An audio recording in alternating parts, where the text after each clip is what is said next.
Hi everybody, so as you can see, if you are viewing this rather than just listening to the podcast, you just saw a statue of the Fonz. It's the bronze Fonz, and we are in Milwaukee with my dear friend and mentor, Scott Lesnick. So Milwaukee, Wisconsin, home of the Fonz, home of Laverne and Shirley. I mean, how exciting is that, right? So Scott, welcome to the show. Thanks, Lynette, it's great to be here. Now, you and I are going to be talking about something actually pretty serious. And once in a while we have those moments. Yes, once in a while we have our serious conversations. And one of the things that we want to talk to everybody about is, and this is your speaker and you're my mentor for, public speaking, right? National speaking. One of the topics that you speak on is about what happened to you. How many years ago now? Early 90s. Okay, early 90s. Quite a while ago. But I mean, it was something that also lasted for a very long period of time.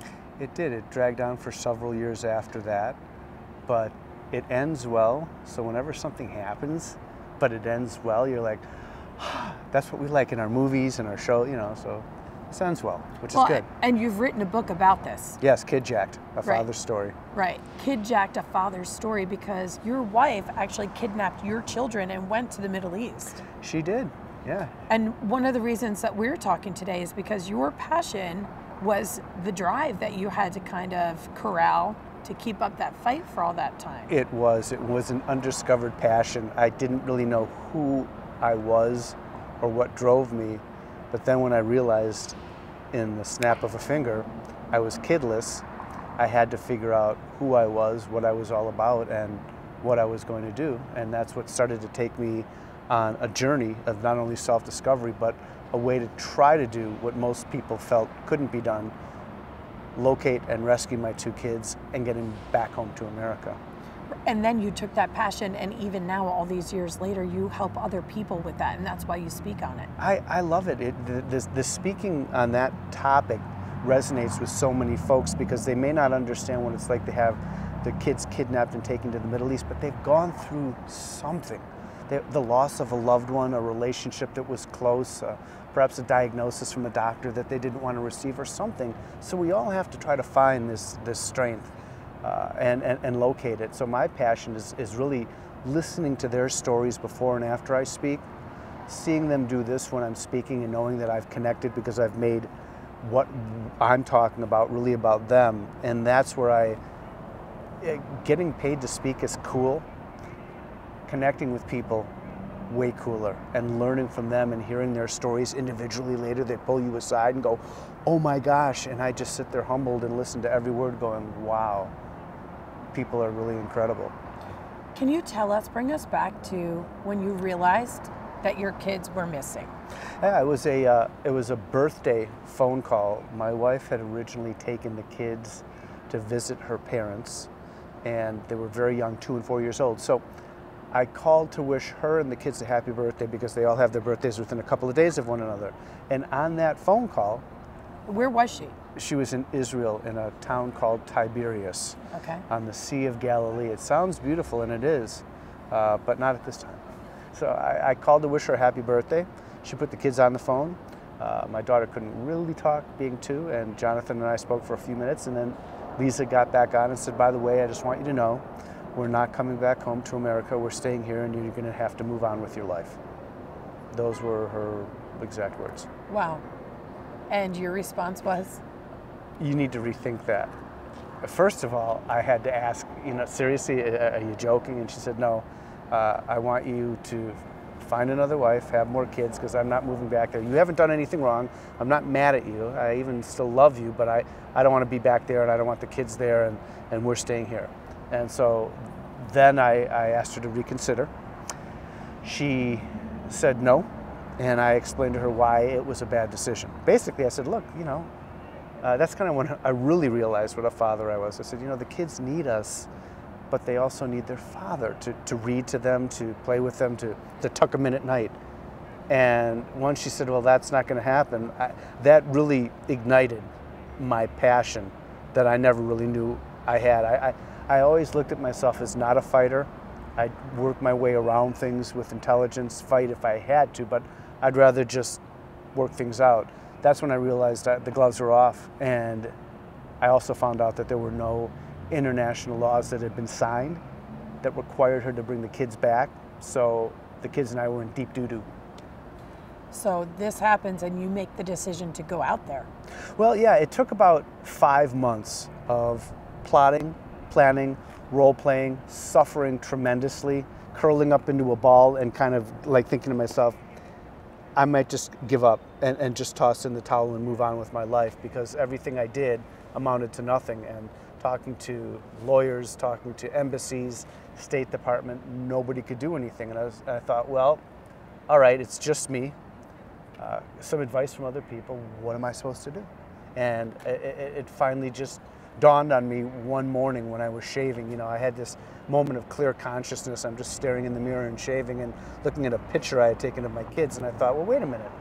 Why am I trying to go around Lisa to get our kids back?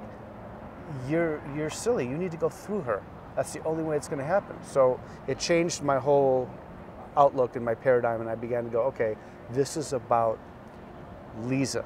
It's not about the children, even though it was about the kids. So I reformulated and worked out a one-shot plan to try to get the kids back and put that plan into action.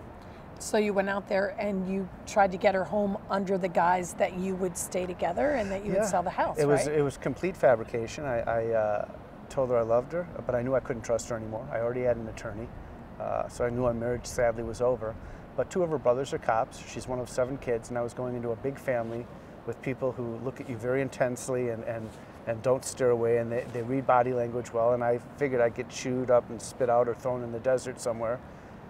But that didn't happen, and I was able to convince her within 1 week to get back on a plane with the kids. The only way I could get them home was with us walking physically on an airplane. And she did that under the guise that we would come back, sell our house, and do this all the right way. And do it the right way and move to Israel. And 2 days after we got back, I needed a little bit of rest from a week flying back and forth to the Middle East. She was served with divorce papers, and that's when all hell broke out for about 1 year. What happened then? We lived under the same roof. We had a custody hearing. For a year you lived under the same roof? Yeah, she wanted me to leave, and I was like, well, I'm not leaving. I didn't do anything, and you took the kids, so if you want to leave. And she tried to do all sorts of things to get me to hit her or whatever, and I wouldn't. Did come close, but I didn't. And finally we had a big trial and psychological testing and all these things, and at the end of all of it, I was awarded primary placement of Jonathan and Allie, and I had the honor, really, and the pleasure of raising them, and it was it was beyond my wildest dreams. Maybe it was at the top of my wildest dreams, but I figured it was unattainable, and I got it. And so then you got remarried, but what happened after that? This is, if I remember correctly, I think it was 4 years later? Yeah, what happened is I met a lady a while later named Megan. She just ended up being an absolute perfect fit for me, I for her, wonderful. And so I gently introduced her to the kids as time went on, and she proved to be just an excellent role model, a super person, and we all fell in love with her. And 4 years later, we got married. And right after my wedding that the kids participated in, Lisa had moved back to Israel because she had abandoned the kids. She said, that's done, I'm not gonna live like this anymore. So she petitioned the courts to have the kids come over there because Israel had finally signed that document, the Hague Treaty on international aspects of child abduction. And my attorney and I said, look, you've seen the psychologicals and you've seen what she's done. If you allow the kids to go over there, she'll do the same thing again. And sure enough, she did. So when you look at the book and you think it's over and there's a lot of pages left to go, what's left for him to tell? Well, it's really the story of how a second time to a newly married woman, we figured out a way to get the kids home a second time right before it went to the Israeli Supreme Court. And we were able to do that. I was over there for 6 weeks, watching my back every second, having to leave different hotels because I was being watched and harassed. And we figured out a way to make it happen with the help of the courts. who supported the Hague Convention, because the kids were raised in their home where they spent most of their time was the States, was America. So the law worked in our favor this time, which was incredible, because in other countries, even though that law is in place, they make it much more difficult. So through all of this, Scott, what do you think your greatest hesitation or challenge was? Failure, fear. And that's one of the things I speak on today. If it's not this topic, it's overcoming fear when there's challenges and so forth. And for me, it was learning that I had to ask myself, what's the worst that could happen? And normally it'd be a lot easier than I thought. It wouldn't be as bad as I thought. So for me, it was just overcoming fear in so many things I did. So after I was able to accomplish that, it changed my life. Now, raising kids isn't easy and all that, as we know, but I just thought to myself, I'm not going to live wondering what's going to happen if I try to do this, or if I approach management with an idea, or if I want to live my life on my terms without hurting others. So I try to eliminate fear and also help people do that, because it's something that the strongest woman and the strongest man who've achieved wonderful things, they can still be debilitated by fear or change. So I try to help people go through that a little bit too. And as I do it, it's still cathartic for me, because it strengthens me, and it allows me to learn from them and help out. What have you learned? What have you learned about yourself? Myself, the easiest answer is I'm much stronger than I realized, because I had challenged myself, but then I had this sledgehammer coming right at my face, and I was either going to have my skull cracked open and die, or figure out a way to push it away. And I just found out that personally, I'm stronger than I realized, and I do not give up. If there's something I have to do, I don't give up. I just keep on going and going, and get beat up, scraped, pushed down, hit, and I just keep on getting up.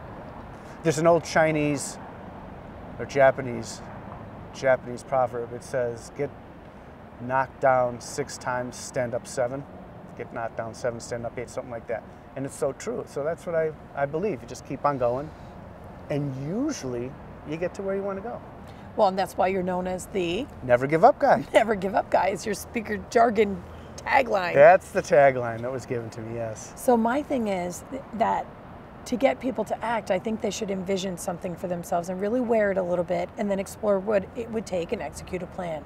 So for you, you took something that happened to you, and I believe it's a signature keynote speaker is what you've become, because something has happened to you that you now use to speak on to help others. Absolutely. So many of us have experiences that we don't realize could be useful to other people. So for somebody to take what they've gone through, how could they envision incorporating that into some kind of career or becoming a speaker? Well, first of all, if you want to become a speaker, you have to have the guts to get up in front of people and not soil yourself. I mean, it's something that's kind of scary. And the bottom line is if you can do that, then the rest can be taught. You can learn from other professionals how to craft a presentation, but it all starts like a blank canvas with no words, and you have to figure out, what's my message, who's it going to relate to, and who do I want to help, who do I want to reach out to.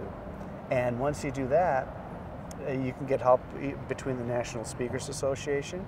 You can do something like Toastmasters and learn to get more comfortable and not say so many ums and so's and buts when you're speaking. And then you just reach out if you go online. This is the exploration process now. You reach out, how so? Well, you reach out. The first thing I would do, if you really want to learn to speak, whatever state you live in, or whatever country you live in, because there's speakers associations all over the world, not just in the States. Europe's heavy with them. So if you go that way too, and you just Google it, if you're in the States, National Speakers Association, whatever state you're in, they have conferences. They'll let you come and visit, and it teaches you about the business of professional speaking.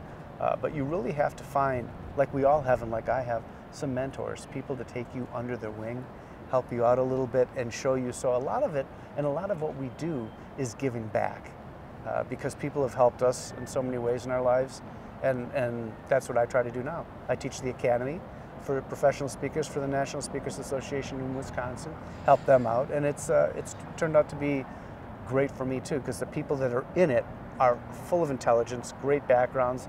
They may not know everything about speaking, so if they want to follow that passion, some of them go for it, some of them succeed, and others go, okay, it's not what I wanted, but at least they've explored, like you said. And sometimes when we explore, we go and go and go, and other times we go, no, it's enough of that, I'm going to take it on another path.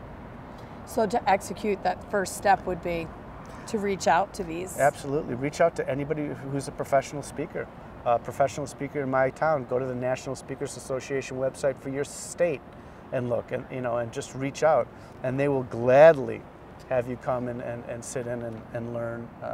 And they've got great speakers, so that's one way. But also sometimes people just want to become more comfortable and they want to talk. So I suggest writing things down, doing some journaling, get your thoughts out on paper, put them on the computer, and see what you've got, and let it kind of take you in a direction. Maybe it's a book. Maybe you want to write. You've written a book, I have, and that's a lot of work, but that's fun too, and that's passion. So it just depends where you want to go. I don't think most people are going to want to become professional speakers. It's a long, fun, and tough road. But if they do, there's definitely ways to make it easier than more difficult. So now your kids are in their 20s, yes, and they're doing great. Yeah, they've graduated college. They both have jobs, and we've got a really close relationship, which is wonderful. And one of the best things I learned early on is to never say anything bad about their mom. And that was not easy, because I used to get hit all the time verbally by her and accusations. And so when they look at me today and Meg, they don't think of anything we really said about their mom, but they can think of a lot of things that their mom said about me. So our relationship is great. Plus, kids talk among themselves and friends, so they have a real good idea of what went on. We've spoken openly about it. And now they're adults, so they can figure it all out, which they have. And they're pretty much at ease with it. Well, I'm really glad that story ended this way for you guys. I am too. Odds of it ending this way weren't good, but it did, and that's what gave me a story. Otherwise, I would probably be a miserable homeless man looking for my kids, because I would have been so bummed out. I don't think I had a choice. Sometimes you get pushed to that certain level where you're like, I don't have a choice. I have to do this. And I think a lot of people feel that way, but sometimes something has to push us. And I was just pushed where I had to decide, okay, well, what are you going to do? And the decision was made when Lisa said, we're done. You don't get to see your kids, and move on. I'm like, no, I don't think so. Life. Never give up. That's the key. Never give up. And everyone who's listening to this, they understand there's something they've gone through, or a friend or a loved one. Never giving up sometimes takes you a lot further than you ever realize, but you have to just, they say believe, and you have to just keep on pushing forward, even if it's just an inch at a time. And before you know it, sometimes you're looking, you're like, whoa, I've come a long way. I'm going to make this happen. Yeah, never giving up. It works. And your website, what's the address for your website? www.scottlesnick, LESNICK.com. And we'll make sure that we include that in our show notes too, so that people can check out your reel on your site and see you in action. Yes, I am in action on there. And on top of that, we have you as a part of our group, our private group on Facebook, so people can reach out to you there too. I love seeing everything you're doing, and I'm honored that I was asked to be part of this, Lynette. Thank you. Thank you. Thank you for letting me and my crew come crash at your place for 2 nights here in Milwaukee. You know what? Without Chelsea and without Cassie, it would just be the us team. Now you've got this great, it's wonderful, and it's my pleasure. Thank you. Thanks so much. And I talk to you, and I talk to you, and I talk to you, and I talk to you, and we love, and we hate, and we demonstrate, we try to relate. This is my breakthrough. Whoa. Said now, this my breakthrough. Whoa. Oh man, this my breakthrough.